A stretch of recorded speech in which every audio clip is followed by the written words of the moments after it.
முடி ரொம்ப கொட்டுது, அடர்த்தியே இல்லை, நீளமாக இல்லை, ரொம்ப ஹேர் ஃபால் ஆகுது அப்படின்னு சொல்லி புலம்பிட்டு இருக்கிறீங்களா? முடிக்கு தேவையான பராமரிப்பு கொடுக்காம விட்டுட்டு புலம்பி என்னங்க பண்ணுறது?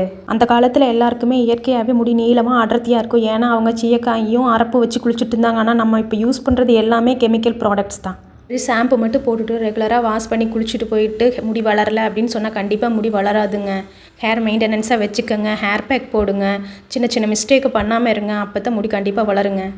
இந்த மாதிரி கெமிக்கல் ஷாம்பு எடுத்து யூஸ் பண்ணாதீங்க, முடிஞ்ச வரைக்கும் தவிர்த்துடுங்க. மைல்டான ஷாம்பு யூஸ் பண்ணுங்கள். ஷாம்பை கட் பண்ணி அப்படியே தலைக்கு தேய்ச்சிடாதீங்க, ஸ்ட்ரைட்டாக தேய்ச்சிடாதீங்க, ஹேர் டேமேஜ் ஆகிடும். இந்த மாதிரி பவுல் எடுத்துக்கோங்க, பவுல் எடுத்துகிட்டு அந்த ஷாம்பை ஊற்றிக்கோங்க, ஊற்றிட்டு அதில் கொஞ்சம் தண்ணி அப்ளை பண்ணிவிட்டு அதுக்கப்புறம் கலக்கி விட்டுட்டு அதுக்கப்புறம் ஹேருக்கு அப்ளை பண்ணுங்கள். லைட்டாக ஹேருக்கு அப்ளை பண்ணும்போது ஹேர் டேமேஜ் ஆகும். இந்த மாதிரி தண்ணி கலக்கி அப்ளை பண்ணும்போது முடிஞ்ச வரைக்கும் ஹேர் டேமேஜ் ஆகாமல் இருக்கும்.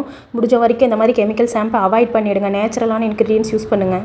நேச்சுரல் இன்க்ரீடியன்ஸ் கிடைக்காதவங்க இந்த மாதிரி ட்ரை பண்ணுங்கள், தண்ணி கலக்கி யூஸ் பண்ணுங்கள். அப்போ தான் உங்கள் ஹேர் டேமேஜ் ஆகாமல் இருக்கும்.